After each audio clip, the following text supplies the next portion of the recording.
ನಾವು ಕರ್ನಾಟಕ ಪ್ರೌಢಶಿಕ್ಷಣ ಪರೀಕ್ಷಾ ಮಂಡಳಿ ಬೆಂಗಳೂರು ಇವರು ಈಗಾಗಲೇ 19ರಂದು ನಡೆದಿರ್ತಕ್ಕಂಥ ಒಂದು ಪ್ರಶ್ನೆ ಪತ್ರಿಕೆ 1ರಲ್ಲಿನ ಗಣಿತ ವಿಜ್ಞಾನ ಸಮಾಜ ವಿಜ್ಞಾನದ ಒಂದು ಉತ್ತರ ಪತ್ರಿಕೆಯನ್ನು ಅಧಿಕೃತವಾಗಿ ತಮ್ಮ ವೆಬ್ಸೈಟ್ನಲ್ಲಿ ಬಿಡುಗಡೆ ಮಾಡಿದ್ದಾರೆ. ಆ ಒಂದು ಬಿಡುಗಡೆಯಾದ ಉತ್ತರದಲ್ಲಿ ಇವತ್ತು ನಾವು ಗಣಿತ ಪ್ರಶ್ನೆ ಪತ್ರಿಕೆಯಲ್ಲಿನ ಸರಿಯಾದ ಉತ್ತರಗಳನ್ನು ನಾವು ಈ ಒಂದು ವಿಡಿಯೋದಲ್ಲಿ ನೋಡೋಣ. ಇದು ಕನ್ನಡ ಮತ್ತು ಇಂಗ್ಲಿಷ್ ಮಾಧ್ಯಮಕ್ಕೆ ಎರಡಕ್ಕೂ ಸಂಬಂಧಪಟ್ಟಿರ್ತಕ್ಕಂಥ ಪ್ರಶ್ನೆ ಪತ್ರಿಕೆ ಆಗಿದೆ. ಇಲ್ಲಿ ಒಂದನೇ ಪ್ರಶ್ನೆ, ಒಂದು ಸಮಾಂತರ ಶ್ರೇಣಿಯ ಎನ್ನೇ ಪದ ಎನ್ ಸಮನಾಗಿದೆ 4n + 5 ಆದಾಗ ಅದರ 5ನೇ ಪದ ಏನಾಗಿದೆ? ಆಪ್ಷನ್ ಏನಾಗಿದೆ? ಸಿ 25 ಸರಿಯಾದ ಉತ್ತರವಾಗಿದೆ.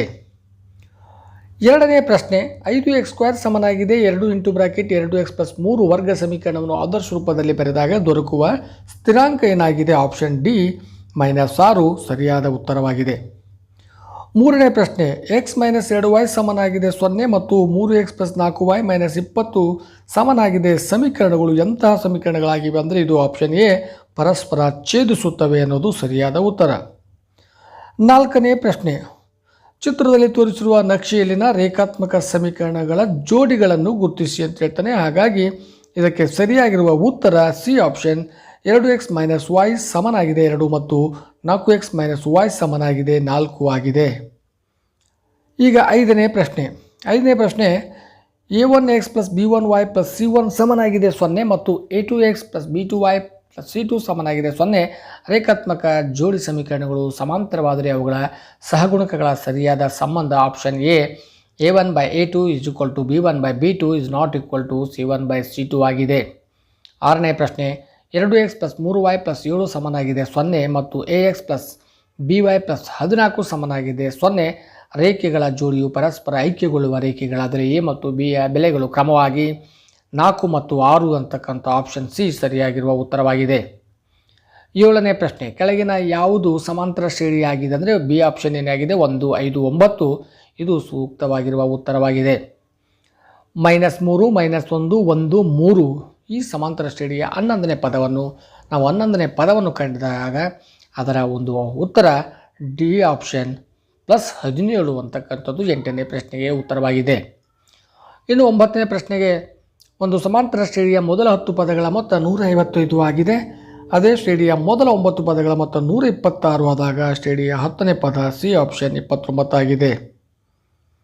10ನೇ ಪ್ರಶ್ನೆ, 2x² + ax + 6 ಸಮನಾಗಿದೆ 0. ವರ್ಗ ಸಮೀಕರಣದ ಒಂದು ಮೂಲವು 2 ಆದಾಗ ಎ ಯ ಬೆಲೆಯನ್ನು ಕಂಡುಹಿಡಬೇಕು. ನಾವು ಎ ಯ ಬೆಲೆಯನ್ನು ಕಂಡುಹಿಡಿದಾಗ ಸಿ ಆಪ್ಷನ್ -7 ಸರಿಯಾದ ಉತ್ತರವಾಗಿದೆ.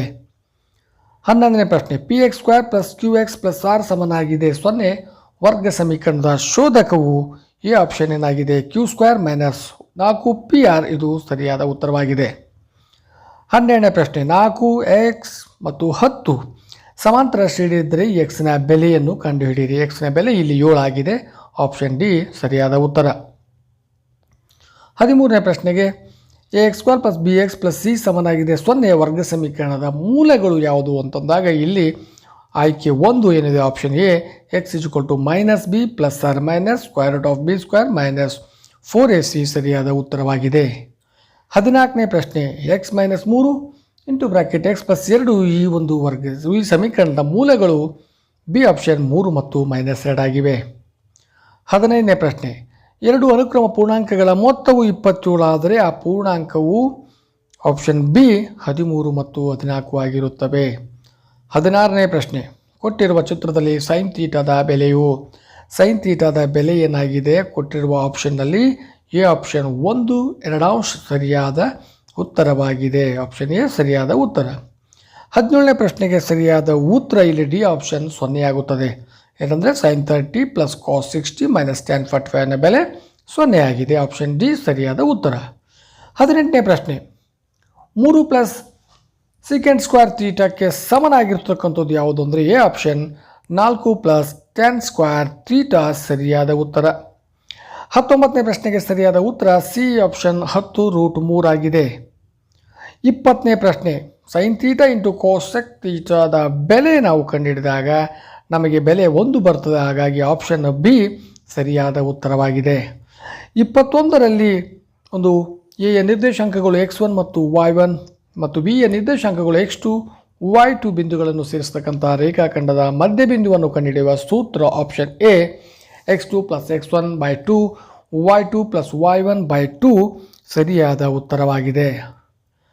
22ನೇ ಪ್ರಶ್ನೆಗೆ ಸರಿಯಾದ ಉತ್ತರ x1 ಮತ್ತು y1 ಮತ್ತು x2 y2 ಮಧ್ಯ ಬಿಂದುಗಳಿರುವ ದೂರವು ಒಂದಾಗ ಇಲ್ಲಿ ನಮಗೆ ಸ್ವಲ್ಪ ಕನ್ಫ್ಯೂಸ್ ಮಾಡುವ ಹಾಗೆ ಮಾಡಿ ಉತ್ತರ ಸರಿಯಾಗಿರುವುದು ಎ ಆಗುತ್ತೆ. ಯಾಕಂದರೆ ನಾವು ಪುಸ್ತಕದಲ್ಲಿ x2 - x1 whole square + y2 - y1 whole square ಅಂತ ಹೇಳ್ತೀವಿ.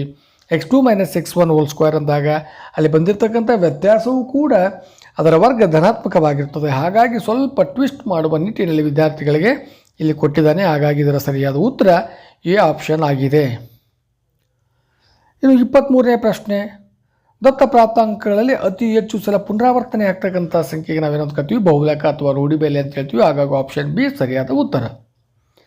24ನೇ ಪ್ರಶ್ನೆಯಲ್ಲಿ ಸರಾಸರಿಯನ್ನು ಕಂಡುಹಿಡಿದಾಗ ನಮಗೆ ಸರಾಸರಿ 4 ಬರ್ತದೆ. ಹಾಗಾಗಿ ಆಪ್ಷನ್ ಡಿ 4 ಸರಿ ಉತ್ತರ.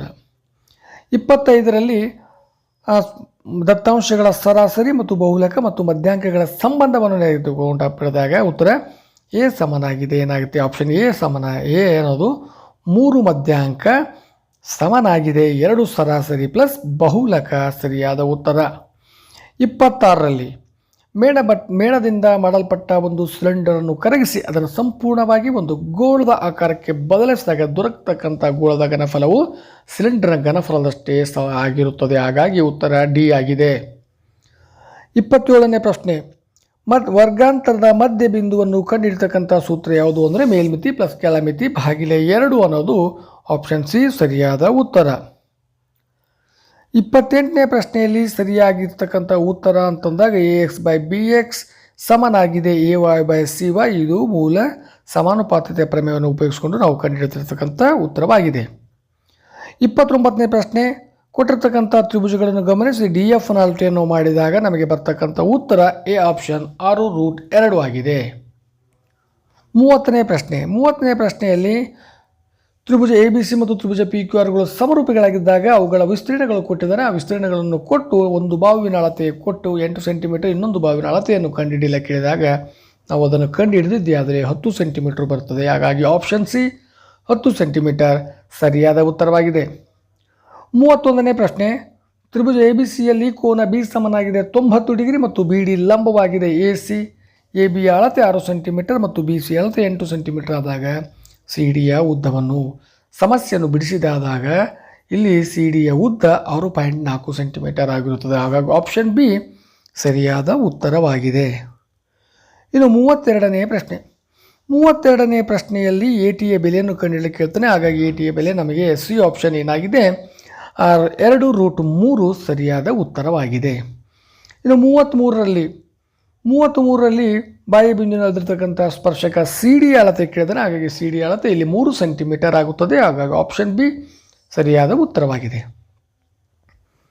ಇನ್ನು 34ನೇ ಪ್ರಶ್ನೆಯಲ್ಲಿ ಕೆಳಕಂಡ ಹೇಳಿಕೆಗಳಲ್ಲಿ ಯಾವುದು ತಪ್ಪು ಹೇಳಿಕೆ ಅಂತಂದಾಗ ಬಿ ಅನ್ನೋದು ಉತ್ತರ. ಬಿ ಆಯ್ಕೆ ಏನಾಗಿದೆ, ಇಲ್ಲಿ ವೃತ್ತಕ್ಕೆ ಒಂದು ಸರಳ ರೇಖೆಯನ್ನು ಎಳೆದಾಗ ಅದು ಯಾವಾಗಲೂ ವೃತ್ತದ ಒಂದೇ ಒಂದು ಬಿಂದುವಿನಲ್ಲಿ ಹಾದು ಹೋಗುತ್ತದೆ ಅಂತಕ್ಕಂಥದ್ದು ಇದು ತಪ್ಪಾಗಿರ್ತಕ್ಕಂಥ ಹೇಳಿಕೆ ಆಗಿದೆ ಅಂತ ನಾವು ಹೇಳ್ಬೋದು. ಇನ್ನು 35ನೇದಲ್ಲಿ ಒಂದು ವೃತ್ತಕ್ಕೆ ಅದರ ಹೊರಗಿನ ಬಿಂದು ಟಿನಿಂದ 2 ಸ್ಪರ್ಶಗಳನ್ನು ರಚಿಸುವಾಗ ಚಿತ್ರದಲ್ಲಿ ತೋರಿಸಿರ್ತಕ್ಕಂಥ ರಚನೆಯ ಮುಂದಿನ ಹಂತ ಏನಾದಲ್ಲ ನಮಗೆ ಮೊದಲ ಆಪ್ಷನ್ನೇ ಸರಿಯಾಗಿರ್ತಕ್ಕಂಥದ್ದು. ಏಕೆಂದರೆ ಲಂಬಾರ್ಧಕವನ್ನು ರಚಿಸೋದು ಸರಿಯಾಗಿದೆ. ಹಾಗಾಗಿ ಎ ಆಪ್ಷನ್ ಇಲ್ಲಿ ಏನಾಗಿದೆ ಸರಿಯಾಗಿರುವ ಉತ್ತರವಾಗಿದೆ. ಇನ್ನು 36ನೇ ಪ್ರಶ್ನೆ, ಗೋಳದ ಮೇಲ್ಮೈ ವಿಸ್ತೀರ್ಣ 616 ಚದುರ ಸೆಂಟಿಮೀಟರ್ ಆದರೆ ಗೋಳದ ತ್ರಿಜ್ಯವನ್ನು ಕಂಡುಹಿಡಿದಾಗ ಇದು ಸೂತ್ರವನ್ನು ತೆಗೆದುಕೊಂಡು ಬಿಡಿಸಿದ್ದೆ ಆದರೆ ಉತ್ತರ ಡಿ ಆಪ್ಷನ್ 7 ಸೆಂಟಿಮೀಟರ್ ಆಗಿದೆ. 37ನೇ ಸಮಸ್ಯೆಗೆ ಶಂಕುವಿನ ಘನಫಲವನ್ನು ಕಂಡುಹಿಡಿತಕ್ಕಂಥ ಸೂತ್ರ 1/3 πr²h ಇದು ಏನಾಗಿದೆ ಸರಿಯಾದ ಉತ್ತರ ಆಗಿದೆ. ಇನ್ನು 38ನೇ ಪ್ರಶ್ನೆಗಳಿಗೆ ಇಲ್ಲಿ ಸೂಕ್ತವಾಗಿರುವ ಉತ್ತರ A option πr² + 2πrh centimetre square ಇದು ಸರಿಯಾಗಿರ್ತಕ್ಕಂಥ ಉತ್ತರ. 30ನೇದು ಭಿನ್ನಕದ ಶಂಕುವಿನ ವಕ್ರ ಮೇಲ್ಮೈ ವಿಸ್ತೀರ್ಣವನ್ನು ಕಂಡುಹಿಡಿತಕ್ಕಂಥ ಸೂತ್ರ C option πl (r1 + r2) ಅಂತಕ್ಕಂಥದ್ದು ಸರಿಯಾಗಿರೋದು. ಹಾಗೂ ಕೊನೆಯ ಪ್ರಶ್ನೆ 40ನೇ ಪ್ರಶ್ನೆಗೆ ಸರಿಯಾಗಿರ್ತಕ್ಕಂಥ ಉತ್ತರ ಅಂದರೆ ಒಂದು ಘನ ಅರ್ಧಗೋಳ ಪೂರ್ಣ ಮೇಲ್ಮೈ ವಿಸ್ತೀರ್ಣ 462 ಚದುರ ಸೆಂಟಿಮೀಟರ್ ಆದರೆ ಅದರ ವಕ್ರ ಮೇಲ್ಮೈ ವಿಸ್ತೀರ್ಣ 308 ಚದುರ ಸೆಂಟಿಮೀಟರ್ ಆದರೆ ಅದರ ಅರ್ಧಗೋಳದ ಪಾದದ ವಿಸ್ತೀರ್ಣ ನಾವು ಬಿಡಿಸಿದ್ದೇ ಆಗಿದ್ದರೆ 154 ಚದುರ ಸೆಂಟಿಮೀಟರ್ ಆಗುತ್ತದೆ. ಹಾಗಾಗಿ ಇಲ್ಲಿ ಆಪ್ಷನ್ ಡಿ ಸಿ ಅನ್ನೋದು 154 ಚದುರ ಸೆಂಟಿಮೀಟರ್ ಸರಿಯಾದ ಉತ್ತರವಾಗಿದೆ. ಹಾಗಾಗಿ ಇದು ಕರ್ನಾಟಕ ಪ್ರೌಢಶಿಕ್ಷಣ ಪರೀಕ್ಷಾ ಮಂಡಳಿಯವರು ಅಧಿಕೃತವಾಗಿ ಒಂದು ಬಿಡುಗಡೆ ಮಾಡಿರ್ತಕ್ಕಂಥ ಉತ್ತರ ಪತ್ರಿಕೆಯಾಗಿದೆ. ಹಾಗಾಗಿ ವಿದ್ಯಾರ್ಥಿಗಳು ಇದನ್ನು ಉಪಯೋಗಿಸಿಕೊಂಡು ತಾವು ಎಷ್ಟು ಅಂಕವನ್ನು ಪಡೆಯಬಹುದು ಅಂತಕ್ಕಂಥದ್ದನ್ನು ನಿರ್ಧರಿಸಬಹುದಾಗಿದೆ. ಧನ್ಯವಾದಗಳು.